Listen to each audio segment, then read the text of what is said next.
The military vessel Starweaver drifted silently through the void, its one-sprout hull now scarred by weapon impacts.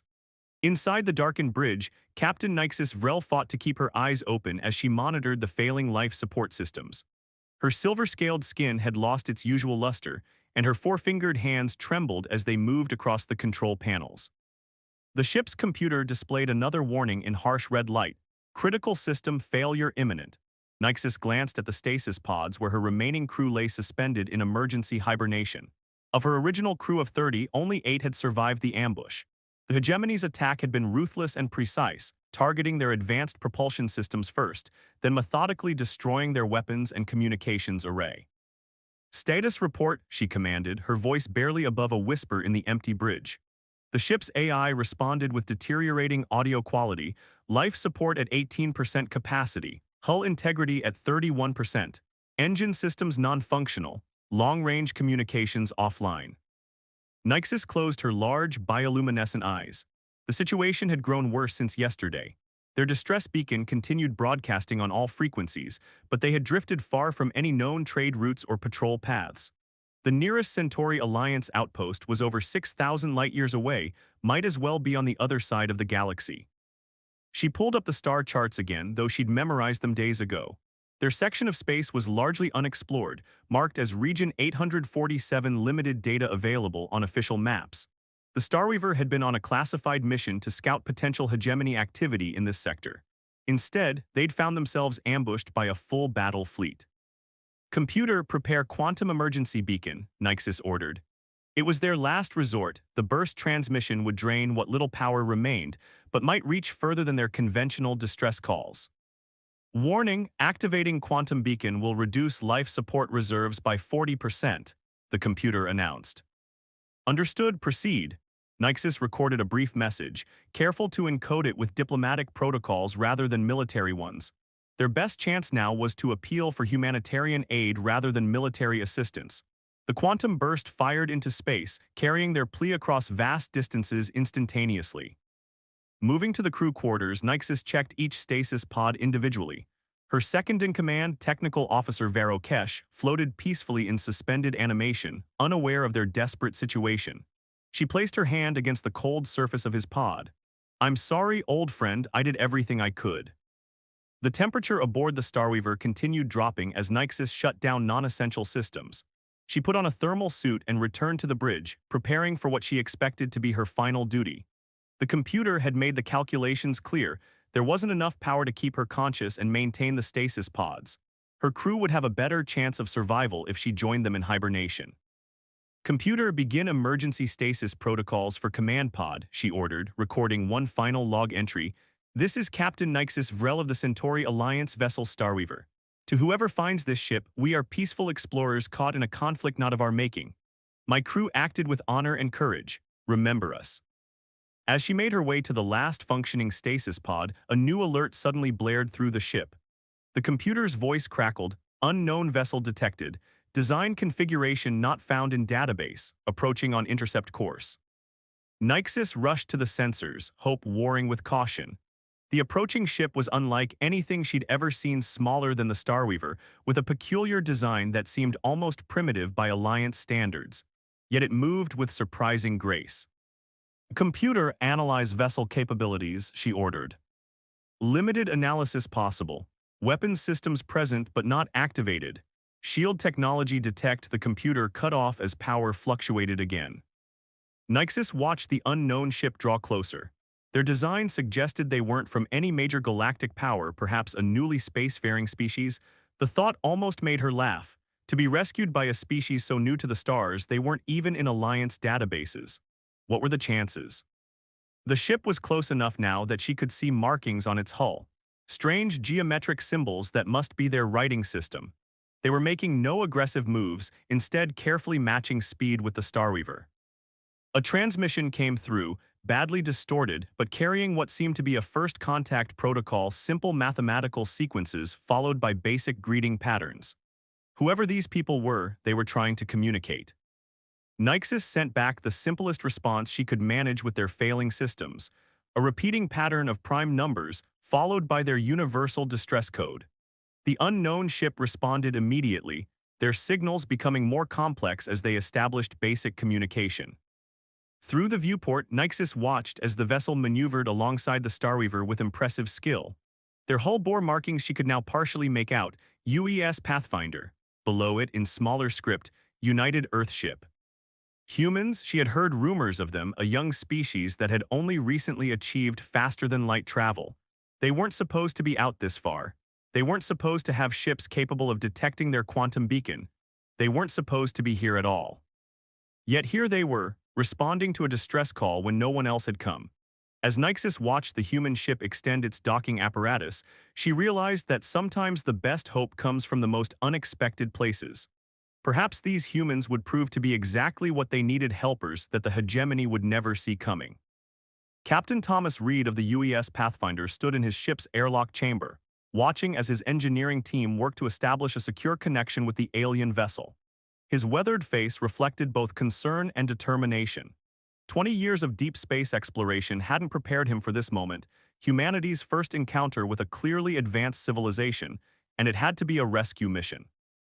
"Connection secured, Captain," announced Chief Engineer Hana Tanaka, her hands moving swiftly across the control panel. "Atmospheric analysis shows breathable conditions, but temperatures are critically low. Emergency teams should proceed with environmental suits." Reed nodded, adjusting his own suit settings. "Dr. Monroe, your medical team ready." Dr. James Monroe, the ship's chief medical officer, checked his portable diagnostic equipment one final time. "Ready as we'll ever be, Captain, though I have to admit, treating alien physiology wasn't covered in medical school."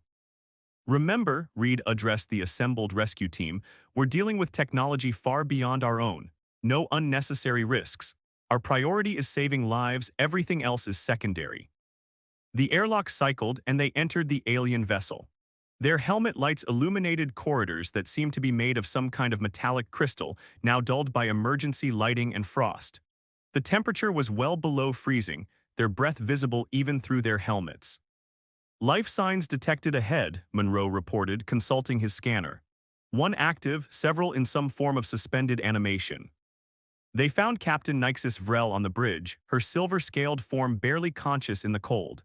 Despite her alien appearance, her exhaustion and relief were unmistakably familiar emotions. The universal translator they'd brought struggled with her language, but managed to convey basic meanings. "My crew," she managed to say, gesturing toward the stasis pods. "Please." "We'll take care of them," Reed assured her as Monroe administered emergency treatment. "You're safe now." Over the next several hours, the Pathfinder's crew worked to stabilize both ships. Chief Engineer Tanaka found herself fascinated by the alien technology, even in its damaged state. "Captain," she called Reed over, pointing to what appeared to be the main engineering console. "Their power systems, they're using some kind of quantum field manipulation we've never even theorized. Even damaged, this ship is centuries ahead of us." Reed watched as his crew carefully transferred the stasis pods containing Nyxus's crew to the Pathfinder's medical bay. "Right now, that advanced technology made them a target. Our job is to help them, not study them." In the medical bay, Nyxus regained consciousness to find herself surrounded by strange equipment and even stranger beings. The humans, as they called themselves, looked surprisingly similar to several known species, though their technology seemed almost primitive by comparison. Yet they had saved her crew when no one else could. "How did you find us?" she asked Reed, who sat beside her bed. The universal translator was working better now, though some concepts still came through strangely. "We detected your quantum beacon," Reed explained. "Our quantum communications research is new, we probably weren't supposed to be able to pick it up. But Dr. Patricia Chen, our communications officer, she's been experimenting with some unconventional detection methods." Nyxus absorbed this information. "You're far from your territory, this sector is unexplored dangerous space," Reed finished. "We know, the Pathfinder is an exploration vessel, going where we're not expected to be is kind of our specialty." A small smile crossed Nyxus's alien features. "Perhaps that's why you were able to help when others couldn't. The hegemony, they don't consider your species a threat, they probably don't consider you at all." "The ones who attacked you," Reed asked. Nyxus nodded slowly. "A powerful empire that believes in their absolute right to rule. They attacked us because we discovered something they didn't want found, evidence of their planned expansion into neutral space." She hesitated. By helping us, you may have drawn their attention. Reed was quiet for a moment. Would you have preferred we ignored your distress call?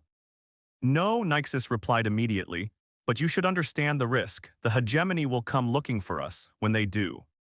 When they do, Reed said firmly, they'll find that humanity isn't as primitive as they might think. We may not have your advanced technology, but we have other advantages. Well, such as, we're unpredictable, creative, and we have a long history of facing superior forces and finding ways to prevail. He smiled slightly. Plus, we're very good at improvising. As if to prove his point, Hana Tanaka burst into the medical bay, her eyes bright with excitement. Captain, I think we found a way to adapt some of our systems to help repair their quantum drive. It's not conventional, but if we reroute our emergency power through.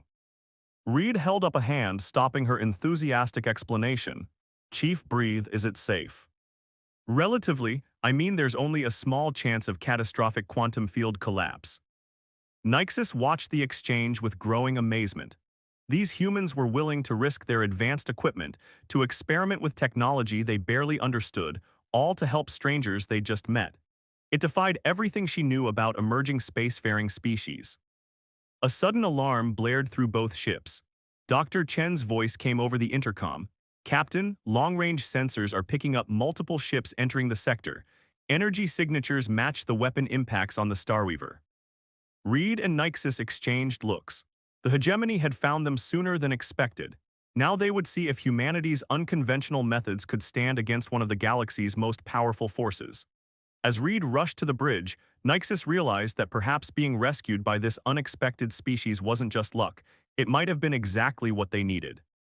The bridge of the UES Pathfinder crackled with tension as 3 hegemony warships dropped out of quantum space. Their massive black hulls bristled with weapon ports, each vessel easily 3 times the size of the human ship. Captain Reed studied the tactical display, his expression calm despite the odds. "They're hailing us," Dr. Chen reported from her communications station. Her fingers danced across the console, adjusting the universal translator's parameters. On screen, Reed ordered. The main viewscreen flickered to life, revealing a towering figure with gray-plated skin and cybernetic enhancements gleaming along its skull. "Unidentified vessel," the hegemony commander's translated voice boomed. "You have interfered with a military operation and are harboring fugitives. Surrender the Centauri crew immediately or be destroyed." Reed stood from his command chair, squaring his shoulders. "This is Captain Thomas Reed of the Earth ship Pathfinder. We responded to a distress call, as is our duty under interstellar law. The crew of the Starweaver are under our protection." The hegemony commander's cybernetic eye pulsed with red light. "Earth ship, the newly emerged species, your protection means nothing. Your technology is primitive, your weapons are insufficient, you have 10 minutes to comply." As the transmission cut off, Chief Engineer Tanaka spoke up from her station. "Captain, their shields are incredibly strong, but I noticed something while scanning their ships. The quantum field harmonics they use, they're expecting attacks from advanced energy weapons." "Like the ones they disabled on the Starweaver," Reed nodded. "But we don't use quantum weapons." "Exactly," Tanaka's eyes lit up. "Our conventional kinetic weapons and old-style nuclear torpedoes, their shields might not be calibrated for them at all." Captain Nyxus, who had insisted on coming to the bridge despite her weakened condition, looked startled. "You still use physical projectiles, nuclear fission." "Sometimes the old ways are the best ways," Reed smiled grimly, "especially when they're unexpected." He turned to his tactical officer. "Lieutenant Wang, load the heavy kinetic penetrators, target their shield generators." Sir Wang's hands moved across her console, reading massive energy buildup in the hegemony vessels. "They're preparing to fire." Reed activated the shipwide comm. "All hands battle stations, engineering divert all available power to forward shields." He looked at Nyxus. "Captain, we could use your expertise, you've fought them before." Nyxus moved to the tactical station, her silver scales reflecting the red alert lighting. "The hegemony relies on overwhelming force. They don't adapt well to unexpected tactics. Their commanders are cybernetically enhanced to be perfect strategists, but that means they think in patterns." "Then let's show them something they've never seen before," Reed said. "Helm, bring us in close, really close. I want to get under their optimal firing range." The Pathfinder surged forward, its smaller size allowing it to maneuver in ways the larger hegemony ships couldn't match. The enemy vessels opened fire, their quantum beams slicing through space where the Pathfinder had been moments before. Now Lieutenant Wang, fire kinetic spreads full pattern. The Pathfinder's railguns roared to life, launching salvos of hypersonic tungsten rods. The primitive but devastating weapons slammed into the hegemony ship's shields, which had been optimized to deflect energy weapons, not physical impacts. Explosions blossomed across the lead vessel's hull. Direct hits, Wang reported. Their shield harmonics are destabilizing. They didn't expect this type of attack. The hegemony ships began to adjust their tactics, but their responses were predictable, programmed. The Pathfinder danced between them, its human crew reacting with intuition and creativity that no cybernetic enhancement could match. Nuclear torpedo loaded, Wang announced. Wait for my mark, Reed ordered. He watched as the hegemony ships moved into a standard attack formation. They're going to try to trap us between them, that's what we want. Dr. Chen prepared a broadcast on all frequencies. The enemy ships closed in, their formation perfect, tactically flawless, and completely predictable.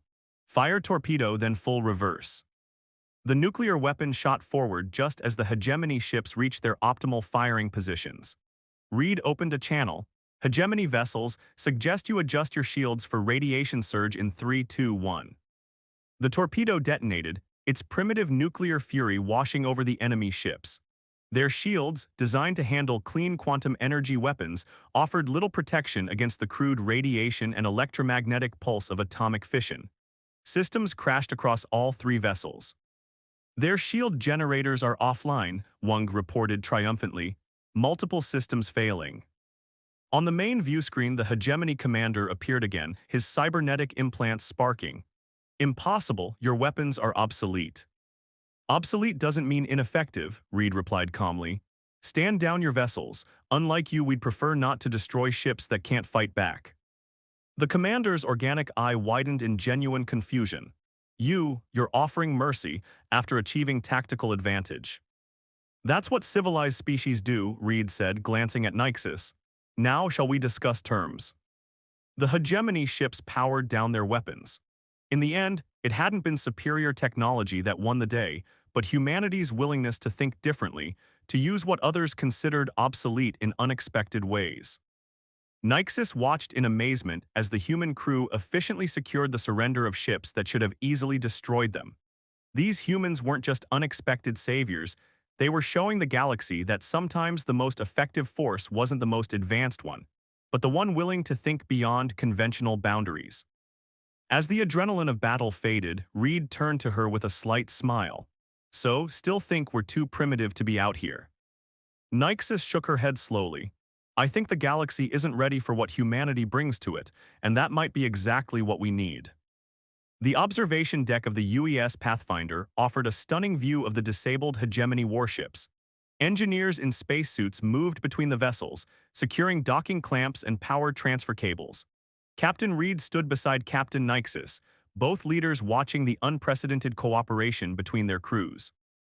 Your engineer's suggestion to use our quantum technology to stabilize their damaged reactor cores was brilliant, Nyxus remarked.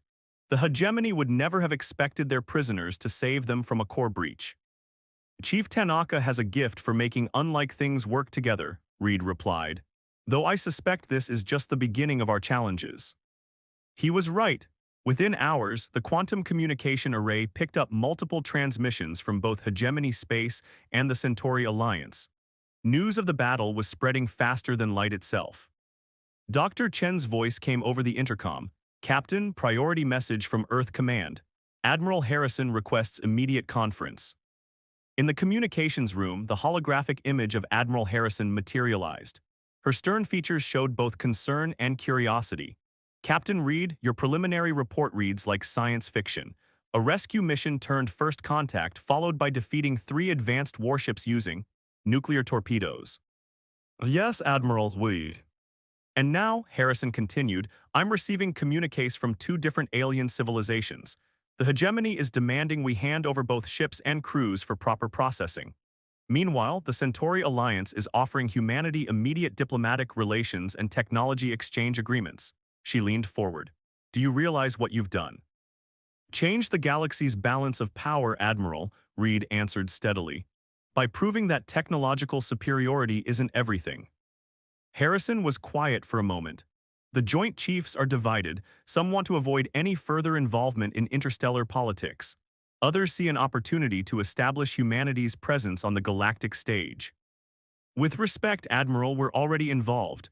The hegemony won't forget this defeat. They'll come back with ships prepared for our primitive weapons. We need allies. Agreed, Harrison nodded. I'm giving you new orders. Work with the Centauri crew to establish preliminary diplomatic protocols. We need to understand what we're getting into. After the conference, Reed found Chief Tanaka and several Centauri engineers huddled around holographic displays of both ship systems. Their excitement was palpable. Captain, Tanaka called him over. You need to see this. We've been comparing notes on our different approaches to space travel. The Centauri quantum drive is incredibly efficient, but our conventional fusion engines have advantages they never considered if we combine the technologies. The possibilities are remarkable, added Varokesh, Nyxus's recovered technical officer. Your species approaches problems from completely different angles than ours. It's refreshing. In the medical bay, Dr. Monroe was having a similar exchange with the Centauri medical officer, discussing how their different approaches to healing could complement each other. Your quantum regeneration technology is amazing, Monroe said, but sometimes traditional surgery is still the best option. Together, we could revolutionize medical treatment. The hegemony commanders, now confined to their own ships under guard, watched these interactions with growing unease. Their cybernetic implants struggled to calculate the implications of such unprecedented cooperation. You don't understand what you're doing, the lead commander told Reed during a required status check. The galaxy operates on established hierarchies. Advanced species guide lesser ones. It's the natural order. Maybe that order needs challenging, Reed responded. Humanity's history is full of lesser forces changing the world. The hegemony forgot that simple tools used unexpectedly can overcome superior technology. Later on the bridge, Nyxus shared troubling intelligence. The hegemony won't take this humiliation lightly. They'll send more ships better prepared. They'll study your weapons, adapt their shields, next time. Next time they'll face more than one Earth ship, Reed said. And we'll have learned from you as well. That's humanity's real strength. We adapt, we learn, we improve. You're still badly outmatched technologically, Nyxus pointed out. For now, Reed smiled. But considering what Chief Tanaka and your engineers have achieved in just a few days working together, I'd say that gap is closing faster than anyone expected. A sudden alert from Dr. Chen interrupted them. Captain, long-range sensors detecting multiple quantum signatures, large fleet composition, but they're not hegemony ships. The main viewscreen activated, showing a formation of sleek vessels approaching. Their design was similar to the Starweaver but more aggressive. Centauri Alliance Defense Fleet, Nyxus breathed. They must have dispatched them as soon as they received news of the battle. She turned to Reed. Captain, you should know my superiors will want to know everything about how you defeated those hegemony ships. They'll offer technology, resources, diplomatic ties. And in return, they'll want humanity's innovation, your unpredictability, your different way of thinking. She paused. The galaxy is changing, Captain Reed. The hegemony's dominance was based on technological superiority. You've shown that superior technology isn't enough. As the Centauri fleet drew closer, Reed watched his crew working seamlessly with their alien counterparts. Humanity had wanted to find its place among the stars. Instead, they had done something far more significant. They had shown the galaxy a new way of thinking about strength and progress. Send a welcome message to the Centauri fleet, he ordered Dr. Chen. Let them know we have a lot to discuss about the future. 3 months after the encounter that changed galactic history, the UES Pathfinder led a joint human-Centauri task force through the darkness of space. The ship had been modified with a hybrid drive system, combining Earth's robust fusion technology with Centauri quantum engineering. Captain Reed stood on his bridge, now featuring both human and Centauri crew members, each bringing their unique perspectives to their roles. Quantum signature detected, announced Dr. Chen, working in tandem with her Centauri counterpart. Its big matches the profile of a hegemony command carrier. The past months had seen dramatic changes across known space. The story of a primitive human vessel defeating three hegemony warships had spread rapidly, inspiring other species to question the established order. The hegemony's grip on power had begun to slip, and now they were making their desperate move to restore it. "They're not alone," reported Lieutenant Wang. "Reading multiple support vessels. This is their main battle fleet." Reed exchanged glances with Captain Nixis, who now served as the Centauri Alliance's liaison to Earth's rapidly expanding space force. Her silver scales gleamed under the bridge lights as she studied the tactical display. 27 ships, she confirmed. They've modified their shields to resist both quantum and conventional weapons, they've learned. "So have we," Reed replied. He opened a channel to the rest of the task force. "All ships battle formation Delta. Remember your training, unpredictability is our advantage." The joint fleet moved into position. Alongside the Pathfinder were three other Earth vessels, each carrying both traditional and hybrid weapon systems. The Centauri ships, traditionally designed for scientific exploration, had been retrofitted with human-inspired defensive systems. It was a combination no one had ever seen before. The Hegemony fleet emerged from quantum space in perfect formation.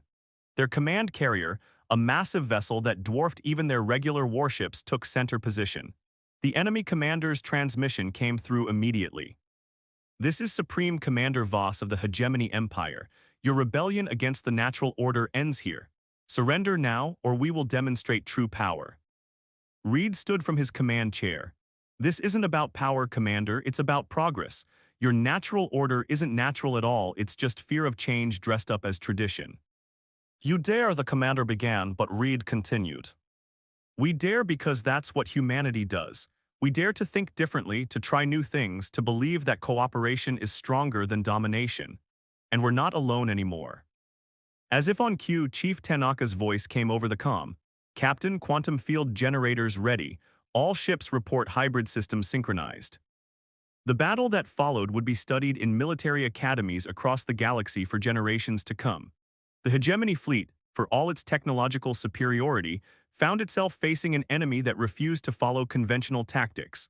Earth ships launched salvos of quantum-enhanced kinetic weapons, while Centauri vessels used modified human point defense systems to intercept enemy fire. "Their formation is breaking," Wang reported excitedly. "They can't maintain quantum field coherence against our hybrid attacks." The Hegemony commanders, their cybernetic tactical systems overwhelmed by the constantly changing battle patterns, began issuing contradictory orders. Ships collided as they tried to adapt to threats their computers couldn't properly categorize. "This is impossible," Supreme Commander Voss transmitted, his cybernetic implants sparking. "You're using quantum technology wrong, you're breaking all the rules." "That's rather the point," Reed replied. "Final warning, Commander, stand down or watch your perfect fleet be defeated by impossible tactics." The command carrier's lights flickered as its quantum field collapsed under the combined assault. Around it, Hegemony ships began powering down their weapons. The Great Fleet, pride of an empire built on technological superiority, had been defeated by the very species they had dismissed as primitive. Hours later, as the surrender terms were being arranged, Reed found Nixis in the observation lounge, watching the stars. "Having doubts?" he asked, joining her. "The opposite," she replied. "I'm thinking about something one of your Earth historians wrote, about how progress often comes from unexpected places, from people willing to question why things are done a certain way." "The Hegemony forgot that technology isn't everything," Reed nodded. "They forgot that strength comes in many forms." "And now," Nixis turned to him, "your species has helped reshape the galaxy's power structure. The Centauri Alliance is already implementing reforms based on Earth's cooperative approach. Even some Hegemony worlds are calling for change." "Now we do what humanity has always done," Reed smiled. "We learn, we adapt, we move forward together." On the main view screen, a transmission from Earth showed the signing of the new Galactic Cooperative Charter. Representatives from Earth stood alongside Centauri diplomats and even a few former Hegemony worlds. It was a new beginning, born from an unexpected encounter in the darkness of space. Chief Tanaka's voice came over the intercom. "Captain, the hybrid drive modifications are complete on the last Centauri ship, ready to begin joint patrol operations." Reed looked at the combined fleet floating in formation, human ingenuity and Centauri technology working together, creating something greater than either could achieve alone. It had all started with a simple distress call, answered by a ship that wasn't supposed to be there. "Helm," he ordered, "set course for the outer regions. Let's see what other unexpected discoveries await us out there." As the Pathfinder led the fleet into quantum space, its human and alien crew working in harmony, Reed reflected on how the galaxy had changed. Sometimes the greatest revolutions didn't come from the most advanced civilizations or the most powerful empires. Sometimes they came from those willing to think differently, to challenge conventions, to offer help when none was expected. The darkness between stars held many mysteries, but humanity had proven they were ready to face them not alone, but alongside allies who had learned that unexpected friends could become the strongest partners. The future was uncertain, but that uncertainty now held promise rather than threat. After all, humanity's greatest strength had always been its ability to turn the unexpected into opportunity.